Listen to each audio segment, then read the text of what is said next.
Hi అండి. ఈవేళ నేను చేసే కర్రీ ఏంటి అనుకుంటున్నారా? కాజు టమాటా కర్రీ. అండ్ కాజు తీసేసిన నేను అందులో పన్నీర్ అయితే మాత్రం ఎక్కువ వేసాను, కానీ ఉత్తినే క్యాప్షనల్ చెప్తున్నాను అంతే.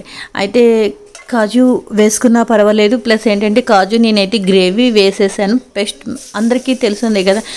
పాలక్ పన్నీర్ కూడా మీకు నేను చూపించాను, సేమ్ ప్రాసెస్.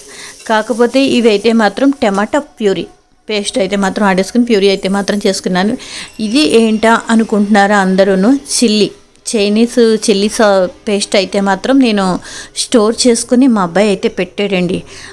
పేస్టు మనకి నేనేంటంటే ఒక పావు కేజీ కారం అయితే మాత్రం నానబెట్టుకొని వేడి నీళ్ళలో పేస్ట్లా చేసుకుని, అదంతా పెద్ద ప్రాసెస్ మీకు చూపిస్తాను. అది కూడాను అవి స్టోర్ చేసుకొని పెట్టుకుంటే ఇలా చేసిన ప్రతి దానికి కూడా కర్రీకి 1 స్పూన్ వేస్తే మాత్రం సరిపోతుందండి. చాలా బాగుంది.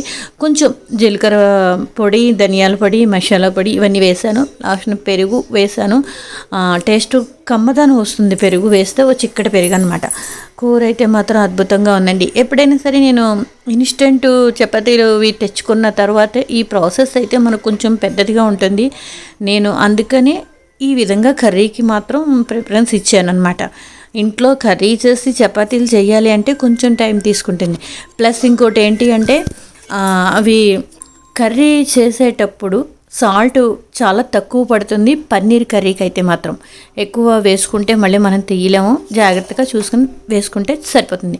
ప్లస్ ఇంకోటి ఏంటంటే మనం బయట రెస్టారెంట్ నుంచి తెచ్చుకునేటప్పుడు కర్రీ 250 తీసుకున్నా, 300 తీసుకున్నా అవి మనకి ఫ్యామిలీ అంతా అయితే మాత్రం సరిపోదు కదా. ఇలా మన ఇంట్లో నాకైతే మాత్రం 150, 125 ఛార్జ్ అయిందండి. మధ్య తరగతి లైఫ్లో ఇలాగే లెక్క పెట్టుకుంటారు. నేను అందులో ముందరే ఉంటాను. ఎవరైనా లెక్క పెట్టుకుంటారండి. ఏ ఇల్లు అయినా సరే, ఎంత ఉన్నవాళ్ళైనా సరే, ఎంత ఆగర్భ సీమంతులైనా సరే లెక్క పెట్టుకుంటారు. లెక్క పెట్టుకోలేని వాళ్ళు ఎవరు ఉండరు. ఆడవాళ్ళు అయితే ముందరే పెట్టుకుంటారండి. నేను అయితే ఈ విధంగా చేసుకుంటే మాకు 2 పూట్ల వచ్చిందండి కర్రీ అయితే మాత్రం. కొంచెం పీనాసిగా ఆలోచించిన మన హెల్త్ కూడా మనం చూసుకుంటూ ఉండాలి కదా. అందుకని ఆ రీత్యా కూడా నేను చూస్తాను. మన ఇంట్లో మనం వేసుకున్న ఆయిల్ వేరు, ప్లస్ బయట ఏ ఆయిల్ వాడతారో ఎవరికీ తెలియదు.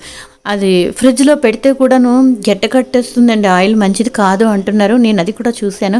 అందుకని మన ఇంట్లో నేనైతే మాత్రం వేసాను నూనె తప్పించి ఇంకేది వాడను. అది హెల్త్కి మంచిది అన్నారు. అందుకని ఆయిల్ ఒకటే వాడతానండి. పప్పు నూనె. కూర అయితే మాత్రం చాలా బాగుందండి. టేస్ట్ అయితే మాత్రం అద్భుతంగా ఉందండి. మీకు చైనీస్ చిల్లీ పేస్ట్ ఎలాగో మాత్రం నేను వీడియో చేసి పెడతాను. ఇప్పుడైతే మాత్రం నేను టేస్ట్ చూడాలండి. నేను చూశాను, టేస్ట్ అద్భుతంగా ఉంది. మీరు కూడా తింటారు కదా. బాగుంటే చిన్న కామెంట్ పెట్టండి. బాగోపోయినా కూడా లైక్ కొట్టండి, సబ్స్క్రైబ్ చేయండి ప్లీజ్.